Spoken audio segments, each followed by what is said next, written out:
আমি যে যুবক বয়সে দাড়িটা রেখেছি, দাড়িতে কি আমাকে কোনোভাবেই আজকে দেখতে আনস্মার্ট লাগতেছে ভাইজান? খ্যাত লাগতেছে ভাইজান? কিছু মেয়ে আছে দেখবা দাড়ি দেখলে গায়ের মধ্যে জ্বালা পড়া শুরু হয়ে যায়। মানে এদের আবার দাড়িওয়ালা পছন্দ হয় না, গাঞ্জাখোর দেখলে ঠিকই পছন্দ হয় যুবক। আমি আমার মাহফিলে বলেছিলাম কি, যেই মেয়েদের দাড়ি পছন্দ হয় না এদের জন্য বিটিএস এর হিজড়া ছাড়া সেকেন্ড কোনো অপশন নাই আমার যুবক ভাইরা, তাই না?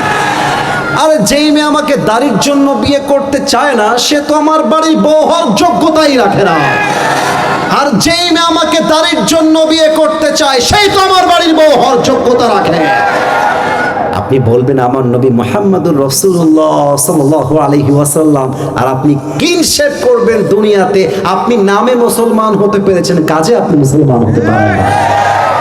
আমার এখনো মনে আছে, আমি যখন কাফিয়া জামাতে পড়তাম, আলহামদুলিল্লাহ এখানে মাদ্রাসার ছাত্ররা আছো, আমি আমার ক্লাসে এবং পুরো মাদ্রাসাতে আউয়াল 1 নাম্বার ছাত্র, সবাই আমাকে চিনতই 1 নাম্বার ছাত্র হিসেবে। আমি কিন্তু কোনো শো অফ না, বোঝাবার স্বার্থে বলছি।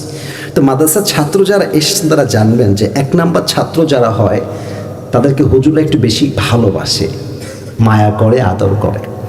তা আমাদের হুজুর একদিন আমাকে বলছিলেন যে আসিফ, একজন যুবক বিয়ে করছে, বিয়ে করার পরে বাসর রাতে স্বামী স্ত্রী তো বাসর রাতে একে পাশে বসে, দুজন বসেছে পাশাপাশি খাটের উপরে। তো যুবকটা মেয়েকে বলতেছে যে আপনি কি আমাকে বিয়ে করে হ্যাপি হয়েছেন, খুশি হয়েছেন? মেয়েটা বলছে হ্যাঁ আমি খুশি, আলহামদুলিল্লাহ, I am very grateful to have a husband like you. আপনাকে পেয়ে আমি ধন্য হয়েছি। কথা বলো, ডানে কথা কে বলছে? কথা বলো না, একটু কথা বললেও শোনা যায়, কারণ পুরো পরিবেশটা শান্ত, তো কথা বলো না। তো যুবকটা বলছে যদি কোনো সমস্যা থাকে আমাকে বলতে পারেন। তো মেয়েটা বলছে আমার কোনো অবজেকশন নেই, তবে আমার একটা জায়গায় আপত্তি আছে। যুবকটা বলতেছে একটু আগেই বললেন নো প্রবলেম, এখন বলতেছেন সমস্যা আছে। May I know that problem, জানতে পারি সমস্যাটা আসলে কি? তো মেয়েটা বলতেছে যে আপনাকে এই দাড়িতে কেমন যেন চাচা চাচা লাগে। আপনি দাড়িটা কেটে ফেললে আপনাকে দেখতে যুবক যুবক লাগবে, ওইটা আমার পছন্দ। আপনি কি এটা করতে পারবেন? যুবক আবার খুব চালাক এবং খুব কড়া, বলতেছে হ্যাঁ করা যাবে। তাহলে আপনি এক কাজ করেন, আমি আপনাকে তালাক দিয়ে দিই, আপনি বাড়ি যান, যাকে দেখতে চাচা চাচা লাগে না তাকে বিয়ে করেন, আমার দ্বারা সম্ভব না। তার মানে কি বুঝলেন? যুবকটা বোঝাতে চেয়েছে তোমার মতো হাজারো মেয়ে আমার জীবনে আসবে যাবে, তবে তোমার মতো মেয়ের জন্য আমি আমার নবীর সুন্নতকে কেটে ফেলবো, এটা কোশ্চেন কালও সম্ভব হতে পারে না। একটা সামান্য মেয়ের জন্য দাড়ি ক্লিন শেভ করে ফেলে। আরে বেটা দেখ তো আমার দিকে দাঁড়িয়ে আছে, তোদের কি মনে হয় মেয়েরা আমাকে পছন্দ করে না? করে। আমার কথা বলছি না, আমি সবার যা দাড়িওয়ালা আছে মাথায় রাখবা, দাড়িওয়ালাকে সেই পছন্দ করে যে ফাতেমার চরিত্রে চরিত্রবান, আর দাড়িওয়ালাকে অপছন্দ করে সেই মেয়ে যে টিকটকে টিকটকার। অতএব আমার নবীর আদর্শ আছে যেখানে আমরা আছি। আমার প্রিয় ধামরাইবাসী, বাইশাকান্দাবাসী, আমি আপনাদের সময় নষ্ট করতে চাই না, একটা মুহূর্ত নষ্ট করতে চাই না। শুরু থেকে আমি কোরআনের তাফসীর শুরু করতে চাই, অ্যান্ড আই হোপ যে আপনারা শেষ পর্যন্ত আমাকে একটা সুন্দর পরিবেশ তৈরি করে দিবেন। এবং আমি দেখতে পাচ্ছি মাদ্রাসার ছাত্র ভাইয়েরা অনেকে এসেছেন, মাদ্রাসার ছাত্র ভাইয়েরা, আমি নিজেও একজন মাদ্রাসার ছাত্র, হাফেজ হয়েছি, দাওরা হাদিস পর্যন্ত পড়েছি, জেনারেল লাইনে পড়াশোনা করেছি, কওমি মাদ্রাসায় পড়াশোনা করেছি লম্বা 12 বছর। আমার আব্বাও পড়াশোনা করেছে, আমার আব্বাও একজন আলেম। তো সেখান থেকে আমি এই ফিল্ডে এসেছি বা এই লাইনে এসেছি, এবং আমি দেখতে পাই আমাদের মাহফিলে যত শ্রোতা আসে বেশিরভাগ কলিজার টুকরা আমার প্রিয় যুবক ভাইয়েরাই আসেন। আজকে ব্যতিক্রম দেখতে পাচ্ছি, মুরব্বীরা অনেকে এসেছেন এলাকার। আমি জাস্ট শুরুতে আল্লাহর নামে স্লোগান দিতে চাই, তাকবীর দিতে চাই। তাকবীর শেষ হয়ে গেলে আমি আলোচনাটা শুরু করতে চাই। তবে তাকবীর দেওয়ার আগে একটা কথা জিজ্ঞেস করতে চাই। আজকে পুরো সময়টা জুড়ে আমরা যে কিতাব থেকে আলোচনা শুনব, আমার প্রিয় ঢাকাবাসী, ধামরাইবাসী, সে কিতাবটার নাম যেন কি ভাইজান? আওয়াজটা আরেকটু বাড়াতে হবে। কিতাবটার নাম যেন কি ভাইজান? আল কোরআন। এটা হচ্ছে আমাদের কলিজা, এটা আমাদের ভালোবাসা। এই কোরআনটা হচ্ছে আমাদের আদর্শের জায়গা, এটা হচ্ছে আমাদের অন্তরের গহীনে থাকা একটা জিনিস। কোরআনে আল্লাহ তাআলা বলেছেন একটা আয়াতে, 14 নম্বর পারা, সূরাত আন-নাহলের 89 নম্বর আয়াত, ওয়ানাজ্জালনা আলাইকাল কিতাবা তিবয়ানান লিকুল্লি শাইইন ওয়া হুদাও ওয়া রাহমাতাও ওয়া বুশরা লিল মুসলিমিন। খুব খেয়াল করবেন, পেছনে যারা আওয়াজ করছো, এই ছেলেরা আওয়াজ করো না। কয়েকজন যুবক তোমরা আওয়াজ করছো, নো, ইটস নট অ্যালাউড। একদম আওয়াজ যেন আমি শুনতে না পাই। সবগুলো মানুষ চাতক পাখির মতো বসে আছে, আওয়াজ করা যাবে না। আল্লাহ তাআলা বলছেন, ওয়ানাজ্জালনা আলাইকাল কিতাবা তিবয়ানান লিকুল্লি শাইইন ওয়া হুদাও ওয়া রাহমাতাও ওয়া বুশরা লিল মুসলিমিন। He says in this verse, I have sent this Quran which is explaining everything in this world. Allah Ta'ala বলছেন, আমি এমন একটা কিতাব নাজিল করেছি মানব জীবনে যা দরকার, রাষ্ট্রে যা দরকার, রাজনীতিতে যা দরকার, পার্লামেন্টে যা দরকার, সংসদে যা দরকার, যুবকের জন্য যা দরকার, নারীর জন্য যা দরকার, সমাজে যা দরকার, মুরব্বীর যা দরকার, একজন মায়ের যা দরকার, একজন বোনের যা দরকার, এমন কোনো কথা নাই যে কথাটা আল্লাহ তাআলা এই কিতাবে বলে দেয় নাই। তাও তো সুবহানাল্লাহ বলবেন না আপনারা সবাই? There is everything in this Quran. সব আছে, আপনাকে জানতে হবে, আপনাকে পড়তে হবে। আচ্ছা, বিবেকের কাছে একটা প্রশ্ন করি, সবার বিবেকের কাছে, আপনার ঈমানের কাছে প্রশ্ন করি একটা। আল্লাহ যে বললেন আমার এই কিতাবে সব আছে, এই বিশ্বাস কি আপনাদের সবার আছে? ওরা বলে নাই, মনে হয় ওদের বিশ্বাসটা নাই। কথা বলো না কেন তোমরা ভাই আমার? আর একবার জিজ্ঞেস করি, কোরআনে যে সব আছে, বিশ্বাস কি আমাদের সবার আছে? এটা ঈমানের প্রশ্ন ভাইজান। আচ্ছা, আমি যদি মাদ্রাসার ছাত্র ভাইয়েরা যারা এসেছেন জবাবটা জুড়ে দিবেন এই প্রশ্নের অন্তপক্ষে। কোরআনকে যদি আমরা যে কোনো বিষয় প্রশ্ন করি, সায়েন্টিফিক হতে পারে, রাজনৈতিক হতে পারে, অর্থনৈতিক হতে পারে, সমাজ নিয়ে হতে পারে, বিয়ে নিয়ে হতে পারে, যে কোনো বিষয়ে প্রশ্ন করি, এবং কোরআনকে যদি আমি বলি, Quran do you know that or not, তুমি কি উত্তরটা জানো নাকি জানো না? কোরআন কি আমাদেরকে নো বলবে নাকি ইয়েস বলবে?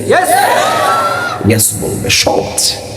যদি আপনি কোরআনকে বলেন কোরআন তোমাকে নাজিল করেছে কে, কোরআন জবাব দিবে তাবারাকাল্লাযী নাযালাল ফুরকান আলা আবদিহি লিয়াকুনা লিল আলামিনা নাযীরা। কোরআন আরো জবাব দিবে তানজিলাম মিম্মান খালাকাল আরদা ওয়াস সামাওয়াতিল উলা। এই কোরআন নাজিল করেছেন তিনি, আকাশ এবং জমিনের মালিক যিনি। বলেন তো সেই মালিক একজন, তিনি কে? আল্লাহ। আচ্ছা, কোরআন তুমি নাজিল কার উপরে হয়েছো? ওয়া আমিনু বিমা নুজিলা আলা Muhammad. Believe in whatever Allah subhanahu wa ta'ala has sent to his last messenger Muhammad sallallahu alayhi wa sallam. ঈমান ও সেই মহা সত্য বাণীর উপরে, যে বাণীকে আল্লাহ তাআলা চির সত্য বাণী করে তোমাদের পেয়ারা হাবিবের উপরে নাজিল করে দিয়েছে। সুবহানাল্লাহ পড়বেন না আপনারা সবাই? আচ্ছা, কোরআন তুমি কোন মাসে আসছো? শাহরু রমাদান আল্লাযী উনজিলা ফীহিল কুরআন। কোরআন তুমি কি দিনে আসছো না রাতে আসছো? ইন্না আনজালনাহু ফী লাইলাতিল কদর ওয়ামা আদরাকা মা লাইলাতুল কদর। আচ্ছা, কোরআন তুমি কেন আসছো? What is your purpose? What is your mission? What is your vision? তুমি কোন উদ্দেশ্যে এসেছো? 13 নম্বর পারা 14 নম্বর পৃষ্ঠা সূরা ইব্রাহিমের 1 নম্বর আয়াত, কিতাবুন আনজালনাহু ইলাইকা লিতুখরিজান নাসা মিনাল যুলুমাতি ইলান নূর। O my prophet, I have sent this Quran to lead the mankind out of darkness into the light. ও নবী, কোরআনটা দিয়েছি আমি আল্লাহর একটাই উদ্দেশ্য, আমি আল্লাহ চাই আপনি জাহান্নামী বান্দাগুলোকে জান্নাতি বান্দা বানাই দিবেন। সুবহানাল্লাহ। এটা হচ্ছে সেই কোরআন। এই কোরআন নিয়ে আমরা আলোচনা করতে চাই। ফামান তাবিআ হুদায়া ফালা খাউফুন আলাইহিম ওয়ালা হুম ইয়াহজানুন। এই কোরআন যে মানবে, যে বুঝবে, যে ফলো করবে, তার জীবনে দুশ্চিন্তা, হতাশা বলতে কিছুই থাকবে না। সুবহানাল্লাহ পড়বেন না আপনারা সবাই? আসুন তাকবীর দিয়ে স্লোগানের মাধ্যমে let's talk about the selected topic. নির্দিষ্ট বিষয়ে আলোচনা করতে চাই। যারা এসেছেন বেয়াদবি নেবেন না, একটা আবদার রাখবো, সবাই মিলে গলা ঠিক করার জন্য একটু কাশি দেন তো। মাশাআল্লাহ, আশা করছি আপনাদের ভয়েসটা নাও ইট হ্যাজ বিকাম ক্লিয়ার। দেখা যাক তাকবীরের স্লোগানটা আসে কিনা। লিল্লাহি তাকবীর। পেছনে আওয়াজটা মেবি আমার কানের প্রবলেম, পেছন থেকে আল্লাহু আকবারের ধ্বনিটা আমার কানে আসে নাই। সবাই মিলে একবার আল্লাহর নামের স্লোগান, এটা তো আসিফ হুজুরের নামের কোনো স্লোগান নয়, আল্লাহর নামের স্লোগান। লিল্লাহি তাকবীর। আমি এই মুহূর্তে 1 থেকে 3 গুনবো। 1 থেকে 3 গোনার ভিতরে মন, বিবেক, অন্তর স্থির করে ফেলেন। এটা আমার জীবনের শেষ মাহফিল এলাকায় এতটুকু লিখে রাখেন। আবার কবে দেখা হবে একমাত্র আল্লাহ তাআলা ছাড়া পৃথিবীর কেউ কিন্তু জানে না। আগেই বলেছি একটা মুহূর্ত নষ্ট করতে চাই না, সোজা কথা বলবো আল্লাহর কোরআন দিয়ে। আচ্ছা, ভূমিকায় যে কথাগুলো বলেছিলাম একটাও কি আল্লাহর কোরআন দিয়ে বাদ দিয়ে বলেছিলাম ভাইজান? সব আল্লাহর কোরআন থেকে বলেছি। 1 থেকে 3 গুনছি, সুন্দর করে আমার চোখে চোখ রাখেন, নিজেকে বোঝান। চায়ের দোকানে জীবনে বহু আড্ডা দিয়েছিস, ফেসবুকে বহু আড্ডা দিয়েছিস, ফ্রেন্ড সার্কেলে বহু আড্ডা দিয়েছিস। আজকে 1 ঘন্টা আসিফ হুজুরকে দিতে হবে একমাত্র আল্লাহর জন্য। রাজি আছেন তো সবাই ইনশাআল্লাহ? আমি কিন্তু হাসির কথা বলবো না তো, তাই একটু নিজেকে স্থির করে শক্ত করে রাখেন যেন কথাগুলো আপনার কলিজায় গিয়ে আঘাত করতে পারে। 1, আস্তাগফিরুল্লাহ, আস্তাগফিরুল্লাহ। 2, মাশাআল্লাহ, মাশাআল্লাহ। 3, যা চেয়েছিলাম তার চেয়ে সুন্দর পরিবেশ হয়ে গেছে। আমার প্রিয় ধামরাইবাসী, ঢাকাবাসী, আজকে আলোচনার সেন্ট্রাল থিম বা সাবজেক্ট ম্যাটার, মূল আলোচ্য বিষয় হচ্ছে আখেরাতের যাত্রা, মৃত্যুর যাত্রা, কবরের যাত্রা। রাজি আছেন তো সবাই শুনতে ইনশাআল্লাহ? আচ্ছা, আখেরাতের যাত্রা কি এমন কোন যাত্রা যে যাত্রায় আসিফ হুজুর যাবে আর কেউ যাবে না? সবাই যাবে। কুল্লু নাফসিন যায়িকাতুল মাউত। Everybody has to take the test of death. প্রতিটা প্রাণীকে আল্লাহ তাআলা মৃত্যুর স্বাদ গ্রহণ করাবে। 28 নম্বর পারা 13 নম্বর পৃষ্ঠা সূরাতুল জুমার 8 নম্বর আয়াত, কুল ইন্নাল মাউতাল্লাযী তাফিরুনা মিনহু ফাইন্নাহু মুলাকীকুম। ও মাই প্রফেট, টেল ইওর উম্মাহ, হে নবী আপনি আপনার উম্মতদেরকে বলে দেন, তারা কি কবর থেকে পালিয়ে যেতে চায়? তারা কি মৃত্যু থেকে পলায়ন করতে চায়? অসম্ভব। আইনামা তাকুনু ইউদরিকুমুল মাউতু ওয়ালাউ কুনতুম ফি বুরুজিন মুশাইয়াদা। তুমি যদি মাটির নিচে সুড়ঙ্গ খুঁড়েও পালিয়ে যাও, ওই মাটির নিচ থেকে তোমাকে মালাকুল মউতের মাধ্যমে পাকড়াও করবে একজন। বলেন সবাই, তিনি কে? পালিয়ে যাওয়া যায় না, পালিয়ে যাওয়া যায় না। আসুন আমরা কোরআন থেকে শুরু করছি, একের পর এক আয়াত ভিত্তিক তাফসীর। আমি যদি কোরআনকে একটা প্রশ্ন করি যে কোরআন, মাঝে মাঝে আমি আমারটা বলছি, আপনাদেরটা আপনারা ভালো জানবেন, মাঝে মাঝে আমাকেই মন বলে যে আসিফ তুই তো ইউর ভেরি ইয়াং ম্যান, তোর তো বয়স খুবই কম, যুবক মানুষ তুই, তোর মৃত্যুর সময় এখনো অনেক দূরে আছে। মনে হয় আপনাদেরও মাঝে মাঝে শয়তান এটা বলে যে বিয়ে কর, বাচ্চা হবে, ওইটার বাচ্চা হবে, নানা হবি, দাদা হবি, তারপরে মারা যাবি, হায়াত তো অনেক বাকি। আচ্ছা কোরআন, আমার মনে যদি এই চিন্তাটা আসে, তুমি আমাকে কি বলতে চাও? 17 নম্বর পারা 1 নম্বর পৃষ্ঠা 3 নম্বর লাইন, সূরাতুল আম্বিয়ার 1 নম্বর আয়াত। اقترب للناس حسابهم وهم في غفلة معرضون. The time of people's judgment has come very near, but their neglecting is at like they will never die. মানুষের হায়াতটা এতটা শেষ প্রান্তে পৌঁছে গিয়েছে, তার পাটা কবরের এত কাছে পৌঁছে গিয়েছে যে জাস্ট আমায় করে আমারে পাঠাবে, আমি এই ধামরায়ের মাটিতে একটা বাড়ি করব। 10 বছর 20 বছরের প্ল্যান করে। আল্লাহ বলছে ও আগামীকাল বাঁচবে কিনা তার কোনো খবর নাই, ও আজকের প্ল্যান করছে। হে মানুষ, মাথায় রেখো, ওয়ামাল হায়াতুদ দুনিয়া ইল্লা মাতাউল গুরুর। এই দুনিয়ার জীবনটা একটা চাকচিক্যতা আর ধোঁকা ছাড়া কিছুই হতে পারে না। ঠিক কিনা বলেন? এলাকায় কিছু লোক আছে, খেয়াল করবেন, দেখেন তো আমার ওয়াজটা মেলে কিনা। আমি একটু অভিনয় করে দেখাচ্ছি।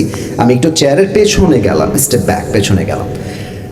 কিছু লোক ময়মুরব্বী যারা আছেন, আমার এই কথাটাকে বেয়াদবি নেবেন না, আমি বাস্তবতাটা বোঝাবার ট্রাই করছি, চেষ্টা করছি। ছেলের টাকা আছে, বাপের টাকা আছে, গ্রামে অনেক বড় বাড়ি, চেয়ারম্যানের বাড়ি, মেম্বারের বাড়ি, অথবা কোনো ধনী ব্যবসায়ীর বাড়ি, রাস্তা দিয়ে হাঁটতেছে।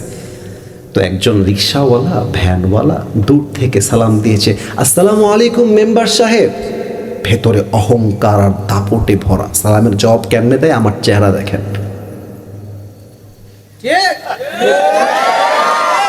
মুখ দিয়ে জবাব দেয় না, অহমিকা, অহংকার, আমার বাড়ি, আমার ঘর। যদি সময় পান আসিফ হুজুরের ওয়াজটা বলে দিয়েন যে ভাইজান আপনি যে বাড়ি নিয়ে গৌরব করছেন, আপনি মরলে আপনার ছেলে বলবে আমার বাড়ি, আপনার ছেলে মরলে আপনার নাতি বলবে আমার বাড়ি। আসলে বাড়ি এবং ঘরের মালিক আমরা কেউ নই, আসলে ঘরের মালিক একজন, তিনি কে? পরের জায়গা পরের জমিন ঘর বানায় আমি রই, আমি তো সেই ঘরের মালিক নই। গান না আমার সাথে, পরের জায়গা পরের জমিন আমি তো সেই ঘরের মালিক নই, সেই ঘরখানা যার জমিদারি, আমি পাই না তাহার হুকুম জারি, আমি পাই না জমিদারের দেখা, আমি পাই না জমিদারের দেখা, মনের দুঃখ কারে কই, আমি তো সেই ঘরের মালিক নই। পরের জায়গা পরের জমিন ঘর বানায় আমি রই, আমি তো সেই ঘরের মালিক নই। ঘরের মালিক কে? আচ্ছা, তার মানে আমার মৃত্যু এতটাই কাছে, এতটাই কাছে। হে কোরআন, হে কোরআন, তুমি আমাকে এবার জবাব দাও। মানুষের হায়াতের সময় যখন শেষ হয়ে যাবে, মালাকুল মউত যখন চোখের সামনে হাজির হয়ে যাবে, আখিরাতের যাত্রার ডাক যখন চলে আসবে, মানুষের জীবনের শেষ কথা, শেষ বাক্য কি হবে, এই জবাব আল্লাহর এই কোরআনে আছে না নাই? আছে। 18 নম্বর পারা সূরাতুল মুমিনুনের 99 এবং 100 নম্বর আয়াত, খুব মনোযোগ দেন। আল্লাহ কি বলছেন আমাদের জন্য? হাত্তা ইযা জাআ আহাদাহুমুল মাউত ক্বালা রাব্বিরজিউন। মানুষের কাছে যখন মৃত্যুটা হাজির হয়ে যাবে, মানুষের জীবনের শেষ কথা একটাই হবে, ক্বালা রাব্বিরজিউন, গিভ মি অন চান্স। কথা বোঝা যায়? গিভ মি অন চান্স, একটা সুযোগ দাও, আমি আর বিড়ি খাবো না, আমি আর জেনা করবো না, আমি আর ধামরাইয়ের মাটিতে সুদের ব্যবসা করবো না, আমাকে একটা সুযোগ দাও। আমার কথা নয়, আল্লাহর কথা। এই মুরব্বীটা একটা সুযোগ চাইবে। পর্নোগ্রাফিতে আসক্ত থাকা যুবক বলবে আমাকে একটা সুযোগ দাও, আমি তওবা করে আল্লাহর কাছে যেতে চাই, একটা সুযোগ দাও। আচ্ছা, কোরআন ওই মুরব্বী যুবক এবং মা বোন যখন সুযোগ চাইবে, মালাকুল মউতকে কি বলবে আল্লাহ? কোরআনের জবাব আছে না নাই? ইন্নাহা কালিমাতুন হুয়া কাইলুহা ওয়া মিন ওয়ারাইহিম বারযাখুন ইলা ইয়াউমি ইউবআসুন। আল্লাহ বলবে খবরদার মালাকুল মউত, don't give him chance anymore, আর একটা সুযোগ দেওয়া যাবে না। এ তো এমন বেঈমান কুলাঙ্গার বান্দা, ওকে যদি আবারও হায়াত দিয়ে দেই, ও 3 দিন পরে আল্লাহকে ভুলে আবার বেনামাজি হয়ে যাবে। ঠিক কি না বল? আমার কথা নয়, এটা আল্লাহর কথা। এবার আমি একটা কথা যুবকদেরকে বলবো, হয়তোবা মায়েরা বোনেরা আমাকে শুনছেন দূর থেকে, পর্দার আড়াল থেকে। মুরব্বীরা একটু আমার চোখে চোখ রাখবেন। এখানে সবাই দাড়ি টুপি পাঞ্জাবি পরে এসেছেন, কিন্তু আমাদের এরই মাঝে এমনও কিছু শ্রোতা আছেন, আগে বলছি হাসবেন না, আমি সিরিয়াস হয়ে বলছি। আমি যদি গিয়ে পকেট চেক করি, আপনাদের এখানে কারো কারো পকেট থেকে এখন এই মাহফিলে বিড়ির প্যাকেট খুঁজে পাওয়া যাবে। এখানেই বসে আছে, আমি কিন্তু ক্রিটিসাইজ করবার জন্য বলি না, বোঝাবার স্বার্থে বলছি। ডানে some people are creating noise over there, ওই সাইডে মেবি কিছু কথা বলছে, আওয়াজ আসছে, কথা বলো না, আর ফোনটা সাইলেন্ট রাখেন। কার ফোন বাজে? ফোনটা একদম সাইলেন্ট। এখানে এমনও যুবক বসে আছে, আমি যদি ওর মোবাইল ফোনটা চেক করি পকেট থেকে বের করে, লক খুলে ফেলি মোবাইল ফোনের, এখানে এমন যুবক বসে আছে, মোবাইল ফোনটা চেক করলে হাজারো নারীর উলঙ্গ ভিডিও ছবি খুঁজে পাওয়া যাবে। কথা ঠিক আছে? আছে, 2-1 আছে। আর এখানে এলাকায় হয়তো বা অনেক মায়েরা বোনেরা আমার ওয়াজ শুনছেন বাড়ি থেকে, পর্দার আড়াল থেকে। বাংলাদেশের রাস্তাঘাটে, পার্কে, ঢাকা শহরে যত মেয়ে পার্কে গিয়ে প্রেম করে তার 80% মেয়ে বোরকা ওয়ালিরাই প্রেম করে বেড়ায়, ঠিক কিনা বলেন? এখানে এমনও মানুষ বসে আছে, বাবুরা তোমরা কথা বলো না, বাবুরা এই যে যারা আছে তোমরা একদম চুপ থাকো, ওদেরকে একটু আলাদা করে দেন তো, 2 জন এদিকে যাও, ওই যে 3 জন এদিকে যাও, ক্যামেরার এইদিকে, এই যে তোমরা ওদিকে যাও, ওদিকে যাও, কলিজা ওদিকে যাও। তোমরা একসাথে চিল্লাইলে মুরব্বীদের ওয়াজটা বুঝতে সমস্যা হবে, বুঝতে হবে। আর তোমরা চিল্লাও না, তোমরা চুপচাপ আমার ওয়াজটা শোনো। এখানে এমন লোক বসে আছে যে লোকটা আজকে ফজর থেকে নিয়ে আসা পর্যন্ত 1 ওয়াক্ত নামাজও পড়ে নাই।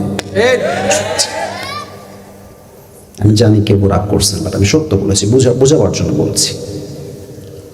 আমি তাবলীগে জীবনে বহুবার গেছি। তাবলীগ জামাতের অর্থ তো সবাই বোঝেন নাকি? না, ছাত্ররা তো বুঝবে, আমি মাদ্রাসার না, আমি যুবকদের কথা বলছি। তাবলীগের জামাত মুরব্বীরাও আশা করছি বুঝবেন। তো 3 চিল্লা হয়, 1 চিল্লা হয়। আমি 3 দিনে গেছি প্রতিবার, যতবার গেছি মাদ্রাসা থেকে 3 দিনের জন্য বের হয়েছি। অনেক আগের কথা, it has been at least 10 years, 10 বছর হয়ে গেছে। তখন তো আমি ফেমাস কিছুই ছিলাম না, একদম as like the normal person, একদম সাধারণ মানুষের মতো।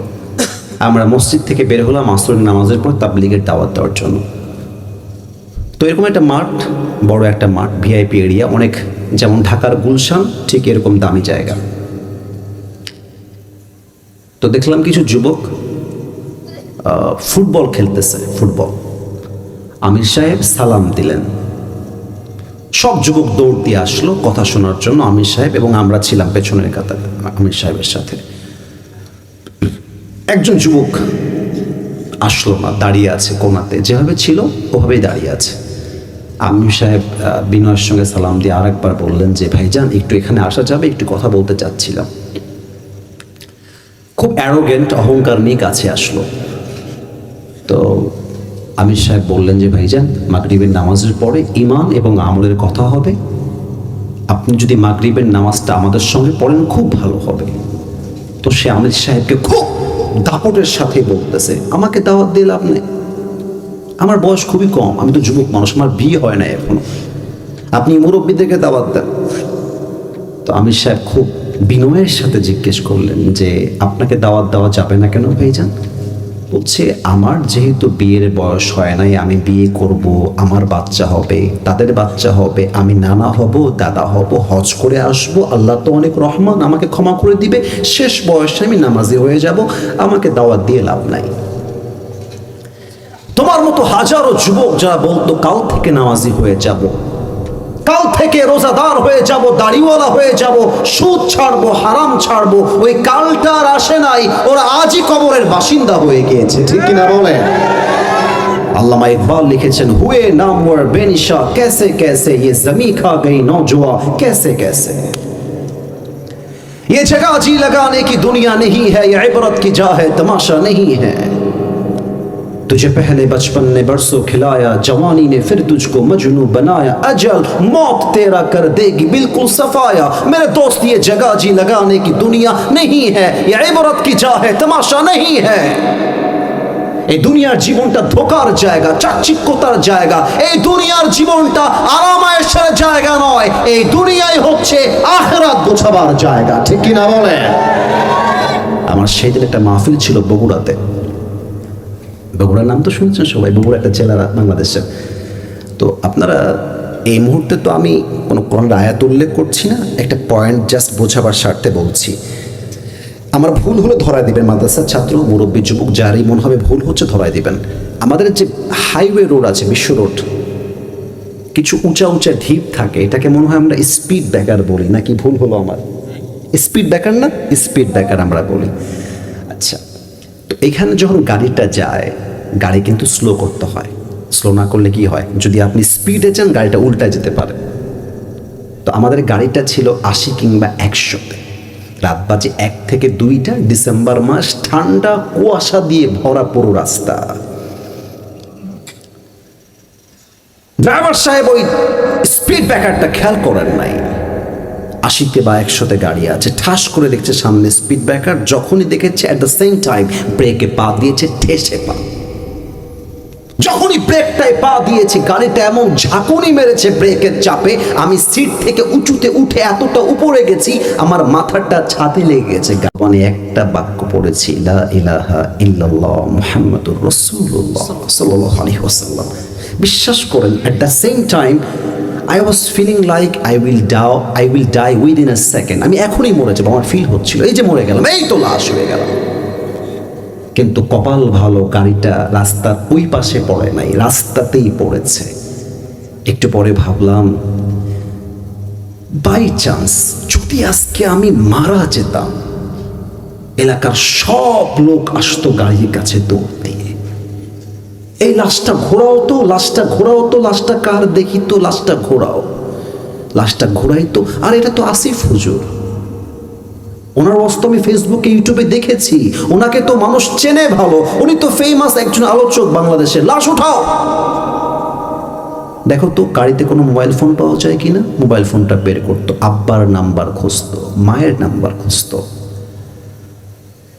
বাবার নাম্বার খুঁজে আমার বাপকে কল দিত রাত 2টার সময়। আপনি কি আসিফ হুজুরের বাবা বলছেন? আমার আব্বা চমকে উঠতো, আরে রাত বাজে 2টা, আমার ছেলের ফোন দিয়ে আরেকজনের কল।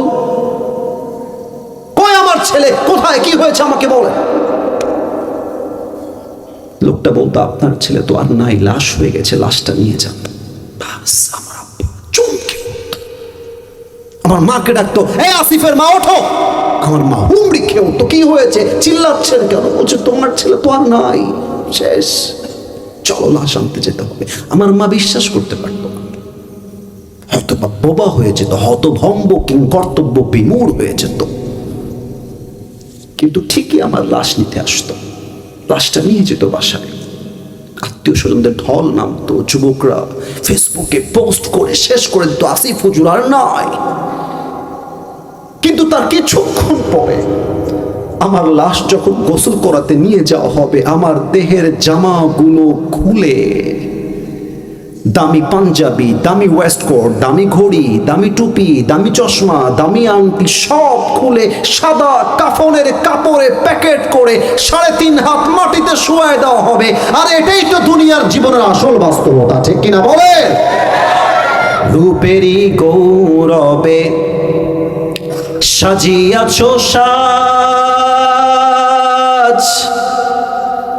সোনা দানা কত কি আর রাজকী পোশাক, যেদিন প্রাণ চলে যাবে সবই পড়ে রবে, প্রাণ চলে যাবে সবই পড়ে রবে, গায়ে দেবে মার কিনো থন রে মন আমার, কেন বাঁধো দালান ঘর, একদিন মাটির ভেতরে হবে ঘর রে মন আমার, কেন বাঁধো দালান ঘর, ঠিক কিনা বলেন? দেহ তোমার চরণ চর গলে পচে যাবে,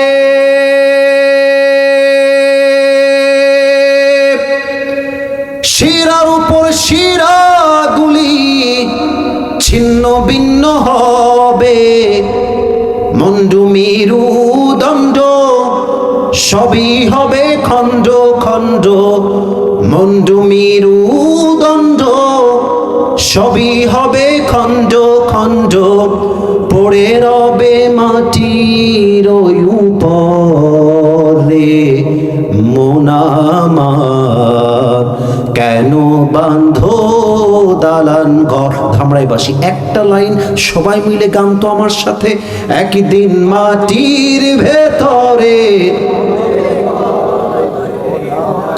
কেন বাঁধো দালান ঘর, ঠিক কিনা বলেন সবাই?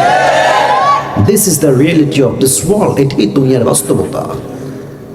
Whether you accept it or not, that doesn't matter, but this is the reality. এটাই বাস্তবতা, মানলেও সত্য, না মানলেও সত্য, এটাই বাস্তব কথা। কিন্তু একটা প্রশ্ন করব এখন, এতক্ষণ যাবৎ কাউকে প্রশ্ন করি নাই জানার জন্য, জাস্ট রেসপন্স নিয়েছি, আছে না নাই বলেন সবাই ঠিক কিনা, এতটুকুই বলেছি, প্রশ্ন করি নাই। বাট আমার কাছে মনে হচ্ছে মাদ্রাসার ছাত্ররা ছাড়া মোস্ট অফ দ্য পিপল উত্তরটা ভুল দেবে মনে হচ্ছে, পার্সোনাল পয়েন্ট অফ ভিউ বললাম। বাট আই হোপ আপনারা সবাই উত্তর দেওয়ার জন্য চেষ্টা করবেন, সঠিক উত্তরটা। বলেন তো, কবরের যাত্রা যখন শুরু হয়ে যাবে, লাশ মাইয়েতকে যখন কবরে দাফন করা হবে, 40 কদম যখন আত্মীয়রা দূরে চলে যাবে, দুইজন ফেরেশতা এসে মাইয়েতকে মোট কয়টা প্রশ্ন করবে? That's not right answer. 4টা কে বলেছেন? 4টা। ইফ এনিবডি সেড 4th, তুমি বলেছো 4টা। Anyone else? আর কেউ কি বলেছেন? 2 পিপল। মাশাআল্লাহ, 2 জন পাওয়া গেছে। দে আর রাইট। আপনি বলেছেন 4টা, 3 জন বলেছেন 4টা। That is the right answer. মূলত প্রশ্ন হবে মোট 4টা। 3টা যে জানেন এটা ভুল, কারণ মূলত প্রশ্ন হবে 4টা। আমি শিখাই দিচ্ছি, ব্যাপারটা এরকম নয় যে কাউকে ইনসাল্ট করলাম, আমিও জানতাম না, আমিও জেনেছি স্টাডির মাধ্যমে, রিসার্চের মাধ্যমে। মূল প্রশ্ন 4টা। আচ্ছা, আমি প্রশ্ন করছি, you have to answer me very loudly, জবান খুলে জবাব দিবেন। মর রব্বু, বলেন তো আমাদের রব একজন, তিনি কে? এটা না ধামরাইয়ের আওয়াজটা হয় নাই। আর একবার, আমাদের রব এক সত্তা, তিনি কে? আল্লাহ আমার রব। বলেন না, আল্লাহ আমার রব। দমে দমে তনু মনে তারি অনুভব, তোমার দুনিয়াতে আমি যেদিকে তাকাই, অথই নিয়ামতে ডুবে আছি সবাই।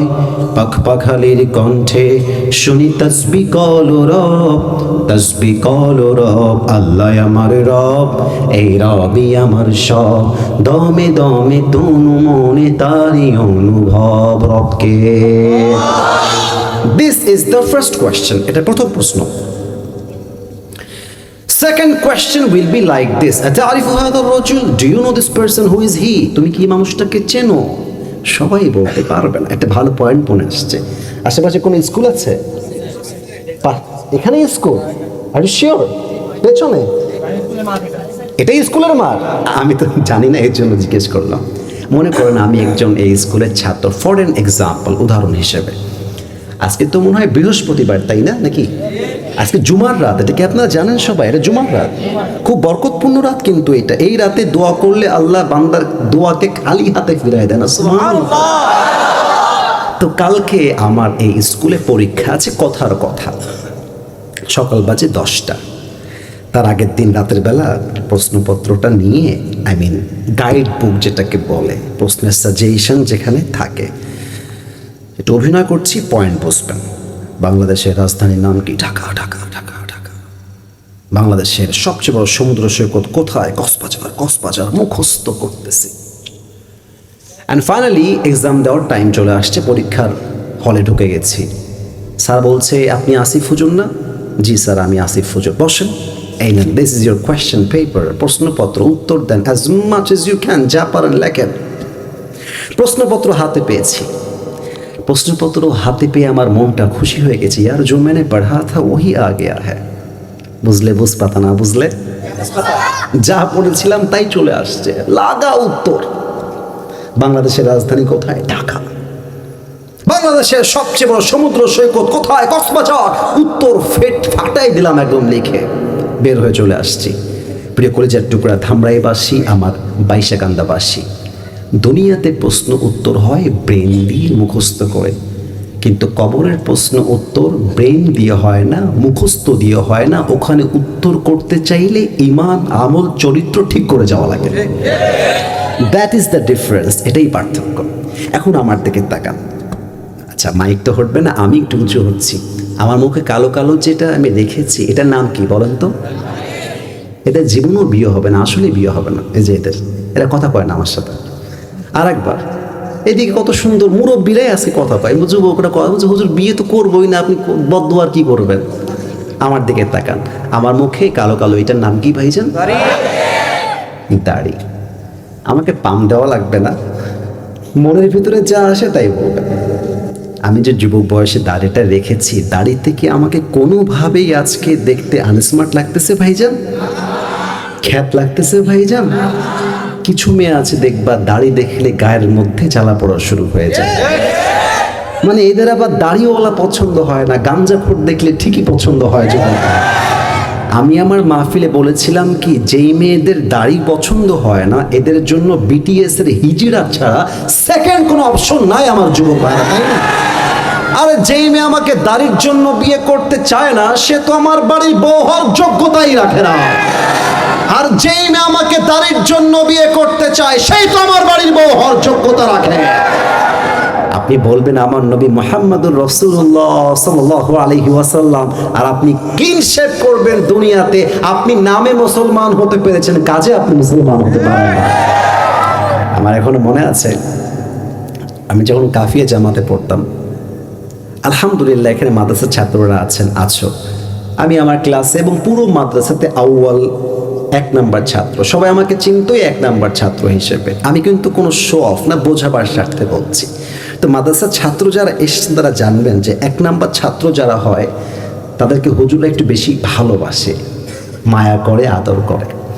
তা আমাদের হুজুর একদিন আমাকে বলছিলেন যে আসিফ, একজন যুবক বিয়ে করছে, বিয়ে করার পরে বাসর রাতে স্বামী স্ত্রী তো বাসর রাতে একে পাশে বসে, দুজন বসেছে পাশাপাশি খাটের উপরে। তো যুবকটা মেয়েকে বলতেছে যে আপনি কি আমাকে বিয়ে করে হ্যাপি হয়েছেন, খুশি হয়েছেন? মেয়েটা বলছে হ্যাঁ আমি খুশি, আলহামদুলিল্লাহ, I am very grateful to have a husband like you. আপনাকে পেয়ে আমি ধন্য হয়েছি। ডানে কথা কে বলছে? কথা বলো না, একটু কথা বললেও শোনা যায়, কারণ পুরো পরিবেশটা শান্ত, তো কথা বলো না। তো যুবকটা বলছে যদি কোনো সমস্যা থাকে আমাকে বলতে পারেন। তো মেয়েটা বলছে আমার কোনো অবজেকশন নেই, তবে আমার একটা জায়গায় আপত্তি আছে। যুবকটা বলতেছে একটু আগে বললেন নো প্রবলেম, এখন বলতেছেন সমস্যা আছে। May I know that problem, জানতে পারি সমস্যাটা আসলে কি?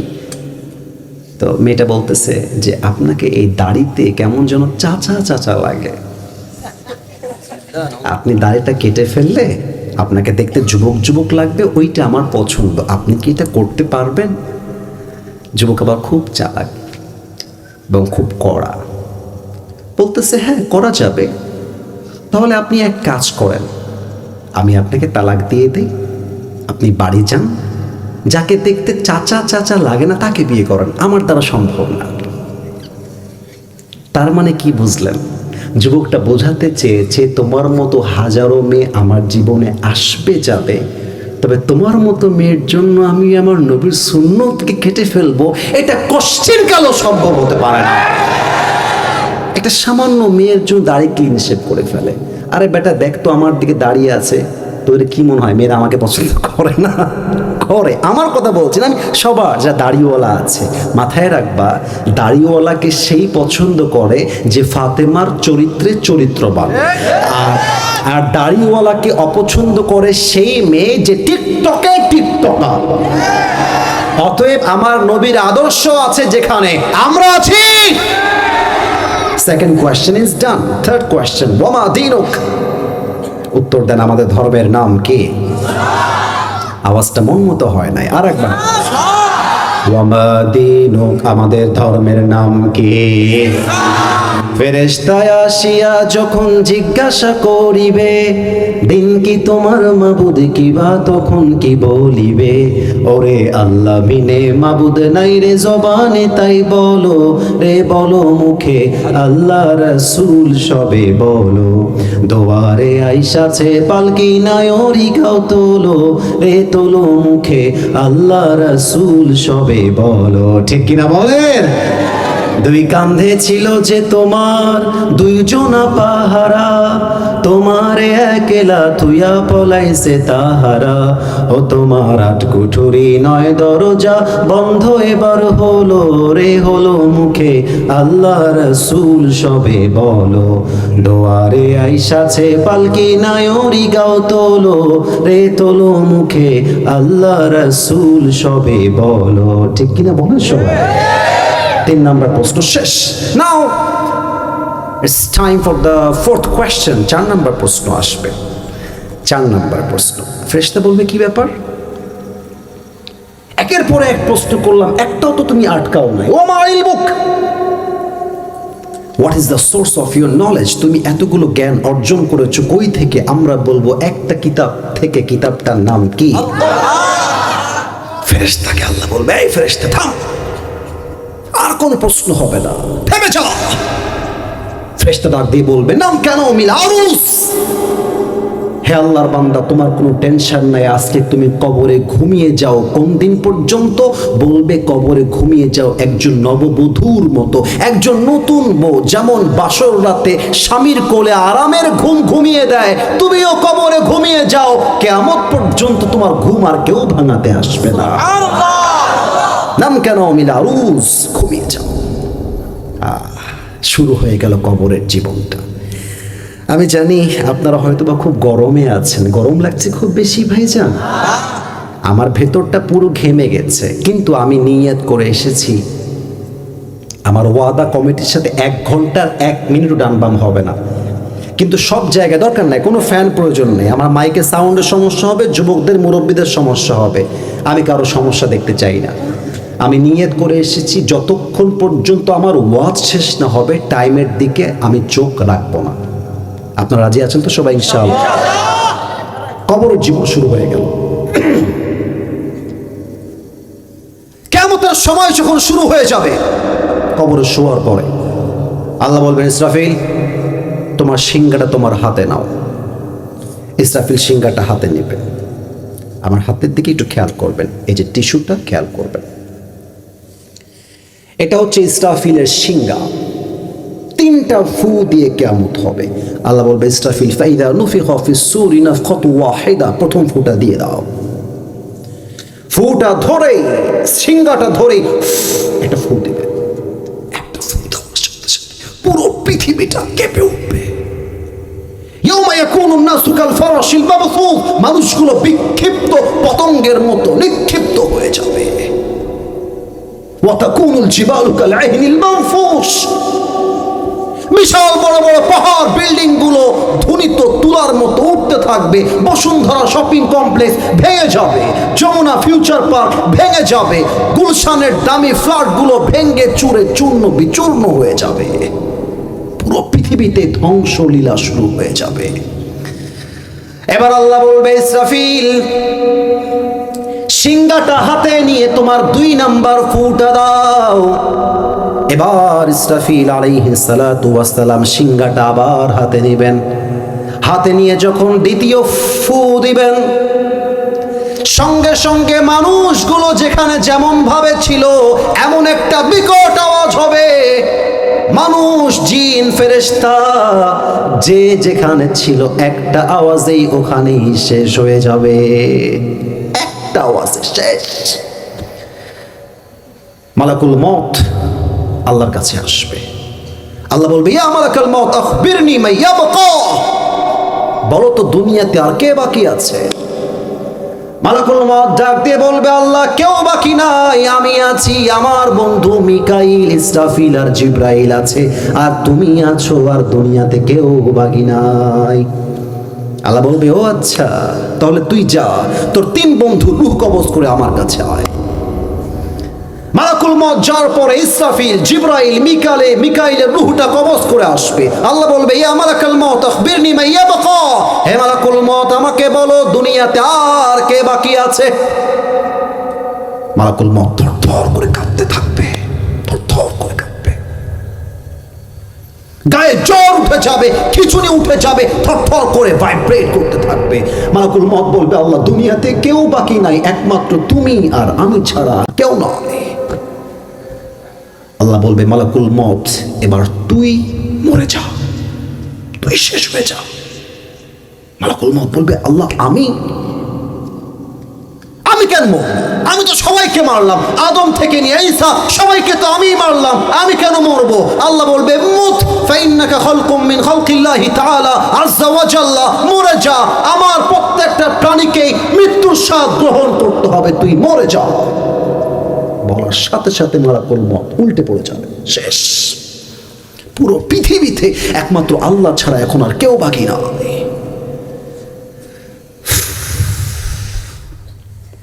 এবার আল্লাহ বলবেন লিমানিল মুলকুল ইয়াউম, who belongs the kingdom today, আজকে পুরো দুনিয়ার রাজত্ব কার? জবাব দেওয়ার মতো কেউ থাকবে না। আল্লাহ বলবেন আওয়ামী লীগ কোথায়, বিএনপি কোথায়, জামাত কোথায়, ডোনাল্ড ট্রাম্প কোথায়, রাশিয়া কোথায়, চায়না কোথায়, ইন্ডিয়া কোথায়, কে আছিস বল, আজকের দিনের রাজত্ব কার? কেউ জবাব দেওয়ার জন্য থাকবে না।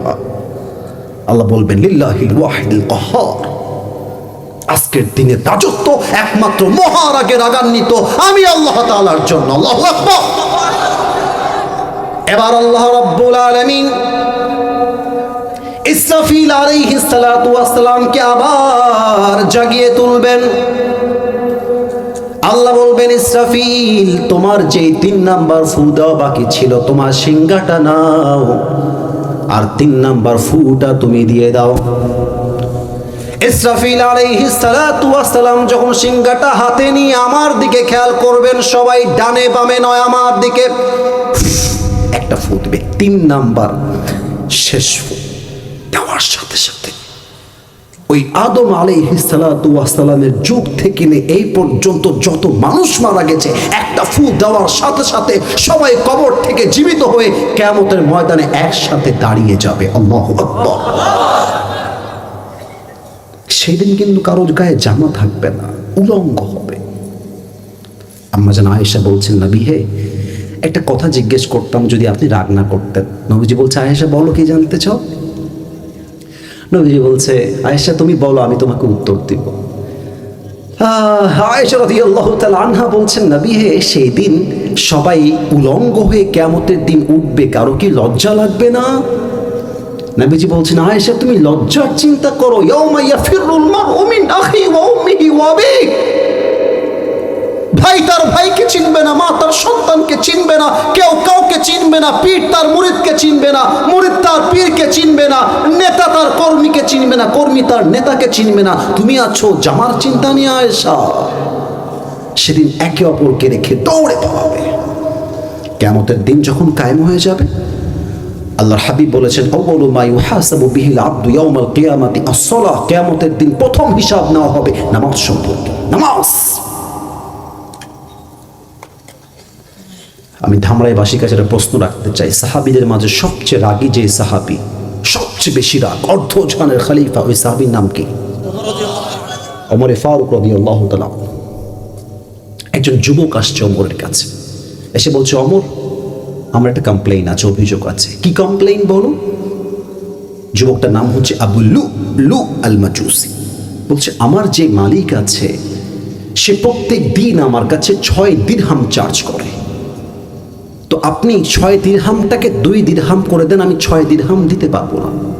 ওমর ফারুক বলছে, ঠিক আছে, করে দেওয়া যাবে, সমস্যা নেই, বাট আগে আমাকে জানতে হবে what is your income source, তুমি কামাই করো কেমন করে।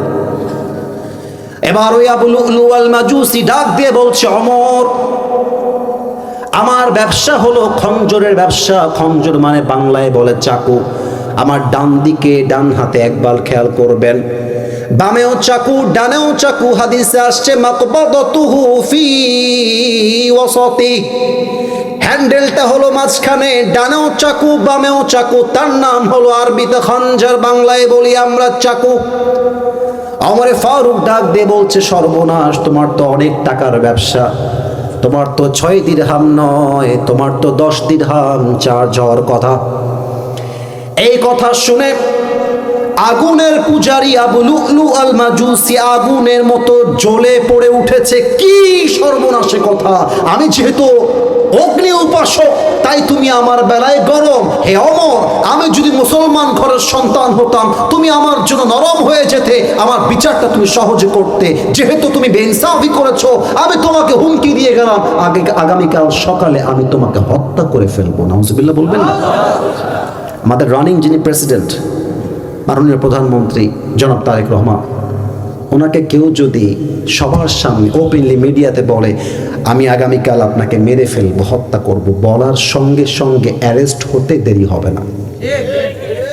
কিন্তু অর্ধজাহানের খলিফা ওমর ফারুককে ওপেনলি পাবলিক প্লেসে বলছে আমি আপনাকে হত্যা করব, হুমকি দিল, তাকে গ্রেফতার করা হলো না। এটাই হচ্ছে আমার ইসলামের সৌন্দর্য এবং স্বাধীনতা। ঠিক কিনা বলেন সবাই? আপনারা ইসলামকে ছোট করেন, আপনারা ইসলামকে মিনিমাইজ করেন, আপনারা ইসলামকে ক্রিটিসাইজ করেন। আমার একটা মাহফিলে কোনো একজন নেতা আমাকে বাধা দিয়েছিল, জানি না আপনারা কেউ ফেসবুকে ইউটিউবে দেখেছেন কিনা। আমার অন্যায় ছিল জাস্ট একটা কথা বলা। আমি সেই দিন আমার ওই মাহফিলে বাঘের মতো উচ্চ কণ্ঠে বলেছিলাম, আগামীর পার্লামেন্ট চলবে কোন প্রকার মানুষের বানানো আইন দিয়ে নয়, আগামীতে পার্লামেন্ট চলবে আল্লাহর কোরআনের সংবিধান দিয়ে। আমার ঢাকার ধামরায়ের ভাইরা, এটা বলার জন্য আমার মাহফিল তিনি বাধা দিয়েছিলেন। আর যুবকরাও খেপে গেছে, সব যুবক স্টেজে চলে আসছে মাঠ ছেড়ে। নেতা যতক্ষণ পর্যন্ত মাফ চায় নাই, যুবকরা এক কদম পিছু হটে নাই। আমার কথা কি জানেন? শহীদ ওসমান হাদি আমাদেরকে শিখিয়ে দিয়েছে, বিড়ালের মতো 500 বছর বেঁচে থাকার কোনো দাম নাই, সিংহের মতো 1 ঘন্টা আমরা গর্জন দিয়ে বাঁচতে চাই। বলবীর আমি চির উন্নত মম শির, শির নেহারি আমারই নত শির ওই শিখর হিমাদ্রি। বলবীর বল মহাবিশ্বের মহাকাশ পাড়ি, চন্দ্র সূর্য গ্রহ তারা ছাড়ি, ভুলক দুলক গোলক ভেদিয়া খোদার আসন আরশ ছেদিয়া উঠিয়াছে চির বিস্ময় আমি বিশ্ববিধাত্রীর। বলবীর আমি চির উন্নত শির, ঠিক কিনা বলে? ওমরে ফারুককে পাবলিক প্লেসে হত্যার হুমকি দিয়েছে, গ্রেফতার করা হয় নাই, বের হয়ে গেছে। এবার সারা রাত মিলে ওমরে ফারুককে হত্যা করবার জন্য বিশাল লম্বা একটা খঞ্জর, জাস্ট লাইক দিস, বিশাল লম্বা সাইজ হবে, বানিয়েছে। এখন বানিয়ে রেখেছে কোথায়? আমি জানি মাইকের জন্য you can't see myself very clearly, but যতটুকু দেখা যায় পেটের এই ডান দিকে রেখেছে, পেটের এই ডান দিকে। এখন সে তো ওমরে ফারুককে মারবে, এখানে রাখলে তো সবাই দেখে ফেলবে, গ্রেফতার হয়ে যাবে। কি করা যায়? প্ল্যান করেছে। প্ল্যানটা কেমনে করেছে? Look at this tissue. আমরা শীতকালে চাদর মুড়ি দিই, এটা হচ্ছে চাদর। জাস্ট এক্সাম্পল দিচ্ছি টু এক্সপ্লেইন দ্য হাদিস, হাদিস বোঝাবার জন্য। এটা হচ্ছে চাদর। ওই কাফের কি করেছে? চাদরটাকে এরকমভাবে একটা ভাঁজ দিয়েছে, ভাঁজ দিয়ে ঝুলিয়ে দিয়েছে। এদিক দিয়ে একটা পার্ট ঝুলে গেছে, এই দিক দিয়ে একটা পার্ট ঝুলে পুরো দেহটা ঢেকে গেছে। ডানের যে পার্টটা ছিল, এই পার্টটাকে পুরো পেট ঢেকে পুরোটা এভাবে উঠিয়ে মুখের নাকের উপর দিয়ে এভাবে জড়িয়ে দিয়েছে, মেয়েদের নেকাবের মতো। চোখ ছাড়া আর কিছু দেখা যায় না। আশা করছি আপনারা বুঝতে পেরেছেন। এবার পুরো মুখটা ঢেকে ফজরের আজান যখন হয়ে গেছে, সাহাবা একরামদের সাথে ছদ্মবেশে মসজিদ নববীর ভিতরে মুসল্লি হয়ে আসছে নামাজ পড়তে। ওমরে ফারুক ইমাম হিসেবে এসেছেন, এসে বলছেন, সফু সুফু ফাকুম, কাতার সোজা করো, কাঁধে কাঁধ মিলিয়ে দাঁড়াও। আল্লাহু আকবার, সুবহানাকা আল্লাহুম্মা ওয়া বিহামদিকা ওয়া তাবারাকা ইসমুকা ওয়া তাআলা জাদ্দুকা ওয়া লা ইলাহা গায়রুক, আলহামদুলিল্লাহি রাব্বিল আলামিন, আর রহমানির রহিম, মালিক ইয়াউমিদ্দিন। নামাজ শুরু হয়ে গেছে। ওমর ফারুক রাদিয়াল্লাহু তাআলা আনহু সূরা ফাতিহা শেষ করেছেন, আর একটা সূরা মিলিয়েছেন, কিরাত মিলিয়েছেন। কিরাত যখন মেলানো শেষ হয়ে গিয়েছে, ওমর ফারুক রাদিয়াল্লাহু তাআলা আনহু নামাজের নিয়ম অনুযায়ী আল্লাহু আকবার রুকুতে গিয়েছেন। ওমর ফারুক পড়ছেন, সুবহান রাব্বিয়াল আযীম, সুবহান রাব্বিয়াল আযীম। তাসবিহ যখন পাঠ করছেন, তাসবিহ পাঠ করার পরে তিনি পড়ছেন, সামি আল্লাহু লিমান হামিদাহ। উঠে গেছেন। আর যখনই উঠে দাঁড়িয়েছেন, ওই কাফেরটা পেছন দিক থেকে লাফ দিয়ে ঘুরে ওমরে ফারুকের সামনে চলে আসছে। ওমরে ফারুক কিছু বুঝে ওঠার আগে পেট থেকে খঞ্জরটা বের করে ওমরে ফারুকের পেটের ডান দিক থেকে বাম দিকে একবার, বাম দিক থেকে ডানে একবার, আবার ডান থেকে বামে আর একবার, 3টা ছুরি দিয়ে পৌঁছ দিয়েছে। আঘাতের জোর এত বেশি ছিল, হাদিসে আসছে ওমরে ফারুকের পেটটা কেটে নাড়ি ভুড়িগুলো সব বাইরে বের হয়ে গেছে। ওমরে ফারুক চিৎকার দিয়ে বলছেন, কতালানি আল কাল, আমাকে একটা কুকুর হত্যা করেছে, কে আছো বাঁচাও। ওমরে ফারুক একটা আঘাতে নাড়ি ভুড়িগুলো ছিঁড়ে বের হয়ে গেছে, অজ্ঞান হয়ে পড়ে গেছে। সাতজন সাহাবী ওই কাফেরকে হাত দিয়ে ধরতে গেছে, ওই কাফের যাকে যেভাবে সামনে পেয়েছে চাকু দিয়ে আঘাত দিয়েছে। স্পট ডেথ, শেষ হয়ে গেছে, ওখানেই শহীদ হয়ে গেছে। ওমর ফারুকের ইমামের জায়গায় আর একজন সাহাবী খলিফা হয়ে দাঁড়িয়ে গেছে। নামাজ যখন শেষ হয়ে গেছে সবাই দৌড় দিয়ে ওমর ফারুকের কাছে এসে বলছে, মালাকা ইয়া ওমর, ওমর আপনার কি হয়েছে? চোখ খোলেন, কথা বলেন। ওমর ফারুক চোখও খোলে না, কথাও বলে না, একদম অজ্ঞান হয়ে গেছে। সাহাবীরা মনে করেছে ওমর ফারুক হয়তো বা আর কোনোদিনও চোখ খুলবেন না, এটাই হয়তো শেষ ছিল। একজন সাহাবী চিৎকার দিয়ে উঠেছে, চিৎকার দিয়ে বলছে, এই না তবে ফিল্মা দিই না, ডাক্তাররা কোথায়? সবাইকে ডাক দাও। ডাক্তাররা আসছে। এসে ওমর ফারুকের কাঁধে হাত দিয়ে একটু উঠিয়েছে। পানির বোতলটা খেয়াল করবে, এটা পানির পেয়ালা নিয়ে এসে ওমর ফারুকের জবানটাকে হালকা করে ফাঁকা করেছে। পানিটা নিয়ে, আচ্ছা আমি পানি পান করছি হাদিসটাকে একটু বোঝাবার জন্য, কারো চোখ যেন ডানে বামে অ্যাট দিস মোমেন্ট না যায়। পানিটা আমি পান করলাম, গলা দিয়ে গেল, বুক দিয়ে নেমে পেটে যাবে পাকস্থলিতে। কিন্তু ওমর ফারুককে যখন পানিটা দেওয়া হলো, গলা দিয়ে নেমে বুক দিয়ে নেমে পেট এতটা কেটে গেছে, পুরোটা পানি বুক দিয়ে নেমে পেট কেটে বাহিরে মাটিতে গড়িয়ে গড়িয়ে পড়ে গেছে। এবার ভাবেন তো, চোখের সামনে ওমর ফারুক শুয়ে আছে আপনার, আর আপনি দেখতে পাচ্ছেন ওমর ফারুক রাদিয়াল্লাহু তাআলা আনহুর পেট কেটে পানিগুলো বের হয়ে যাচ্ছে। সাহাবা ইকরাম কেমনে সহ্য করবে এই দৃশ্যটা চোখের সামনে? সব সাহাবী কান্না শুরু করে দিয়েছে। এক ডাক্তার বলছে পানি দিয়ে কাজ হবে না, আইন আল্লাহ, দুধ কোথায়? দুধ নিয়ে আসো।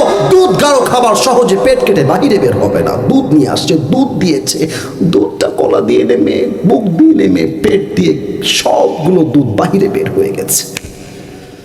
সাহাবা ইকরাম বুঝে গেছে ওমর ফারুক শেষ, আর চোখ খুলবে না। সবাই হতাশ হয়ে গেছে।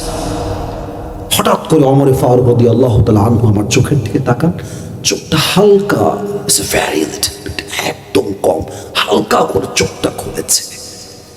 আর দূর থেকে একজন সাহাবী দেখেছে ওমর ফারুক তার চোখটা খুলেছে, দূর দিয়ে চিৎকার দিয়ে উঠেছে, ইয়া উমর, ইয়া খলিফাতুল মুসলিমিন, মালাকা ইয়া উমর, মালাকা ইয়া উমর, দৌড় দিয়ে আসছে।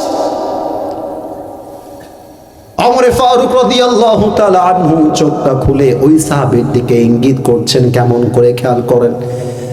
একবার ওমর ফারুক মুখটা ইঙ্গিত করছেন, আর একবার তিনি কান ইঙ্গিত করছেন, আবার তিনি কানে হাত দিচ্ছেন, আবার তিনি মুখে হাত দিচ্ছেন। ওই সাহাবী দূর থেকে বুঝে গিয়েছে ওমর ফারুক রাদিয়াল্লাহু তাআলা আনহু আমার কানে কানে মনে হয় কিছু বলতে চায়। দৌড় দিয়ে আসছে, কানটা বাড়িয়ে দিয়েছে, আর মনে মনে ভাবছে আমাকে হয়তো বা বলবে আমার মৃত্যুর পরে তুমি আমার সন্তানকে দেখে রেখো, আমার পরিবারকে দেখে রেখো, রাজ্যকে দেখে রেখো, এটাই হয়তো বা শেষ কথা হবে। কানটা যখন বাড়িয়ে দিয়েছে ওমর ফারুক তার জীবনের শেষ কথা, আসাল্লান নাস, আসাল্লান নাস। ও সাহাবী, আমার কোনো খবর লাগবে না, আমাকে জাস্ট একটা কথা বলো। আমি যখন ইমামের মুসল্লা ইমাম হয়ে দাঁড়িয়েছিলাম, আমি যখন অজ্ঞান হয়ে গেলাম, আমার অজ্ঞান হওয়ার পরে তোমরা সবাই ওই নামাজটা জামাতের সঙ্গে আদায় করেছিলে কিনা, ওই খবরটা আমার লাগবে। আপনি বুঝতেছেন ভাইজান, কথাটা বুঝতেছেন? ওমর ফারুককে, যাকে আল্লাহর নবী দুনিয়াতে জান্নাতের টিকিট দিয়ে গেছে, দুনিয়াতেই জান্নাতের টিকিট পেয়ে গেছে, ওই সাহাবী মৃত্যুর শেষ মুহূর্তে নামাজকে বলে নাই। আমি যদি যুবকদেরকে জিজ্ঞেস করি কবে ফজরের নামাজ জামাতে পড়েছো, এখানে এমন যুবক আছে বলতেই পারবে না কবে ফজরটা জামাতে পড়েছে, বলতেই পারবে না। শুধু জুমার দিন আসে, আর বাকি দিন একদিনও আসে না, শুধু জুমার দিন আসে। তাও কখন আসে? আল্লাহু আকবার, ইমাম সাহেব নামাজ শুরু করে ফেলেছেন, রুকুতে যাবে, লুঙ্গিটা বাঁধতে বাঁধতে দৌড় দিয়ে আসে, আসসালামু আলাইকুম ওয়া রাহমাতুল্লাহ, দ্বিতীয় সালাম ফিরাবে কি তার আগে লুঙ্গি তুলে আবার দৌড় মারে। বাস্তব, চোখে দেখে বলছি, চোখে দেখে বলতেছি। হয় জুমা পড়বে, অথবা বাপ মরলে বাপের জানাজায় আসবে, আর কোনো নামাজ সে পড়ে না। ঢাকার একজন সেলিব্রিটি, নাম বললে সবাই চিনে ফেলবেন, নাম বলবো না, অনেক বড় সেলিব্রিটি, অনেক ফলোয়ার্স তার। আমাকে মোবাইল ফোনে কল দিল, ভক্ত মানে ভালোবাসে, ওয়াজ শোনে, পছন্দ করে আমাকে, আজহার সাহেবকে শোনে। আমাকে বললো, হুজুর আমি 4 বছর যাব 5 ওয়াক্ত নামাজও পড়ি নাই, জুমার নামাজও পড়ি নাই, ঈদের নামাজও পড়ি নাই, 5 বছর।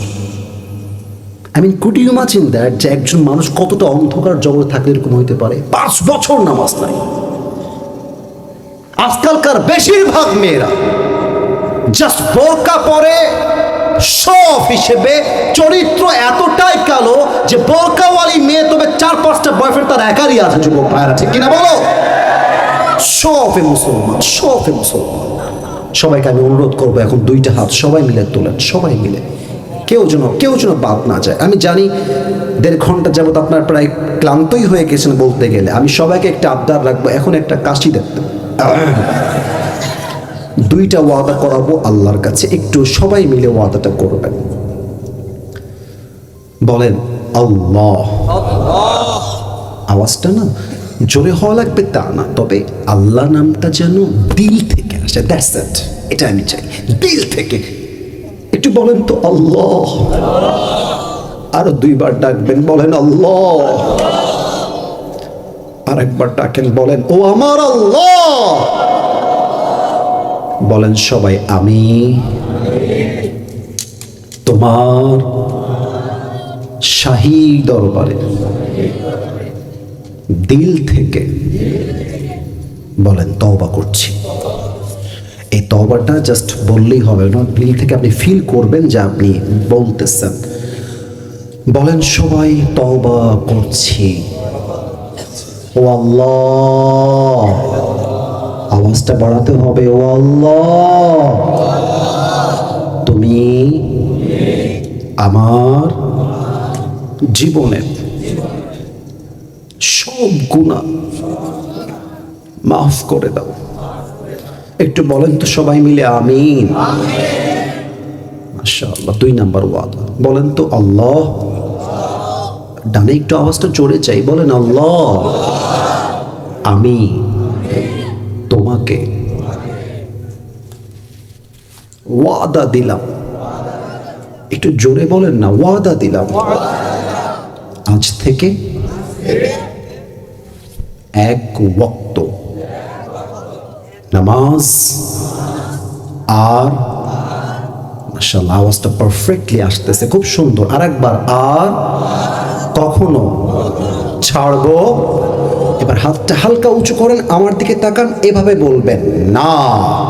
না, হাতটা নড়ে নাই তো প্রিয় ভাইরা। বলেন সবাই না, বলেন সবাই ছাড়বো না, বলেন সবাই আওয়াজ দিয়ে ইনশাআল্লাহ। এবার হাতটা নামায় আমাকে ডাক দেন, বলেন সবাই হুজুর। এবার তো খুব আওয়াজ ভালো আছে দেখতে পাচ্ছি। বলেন সবাই আসিফ হুজুর।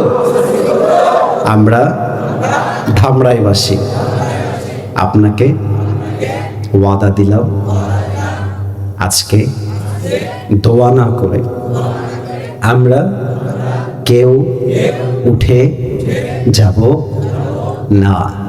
বলেন ইনশাআল্লাহ।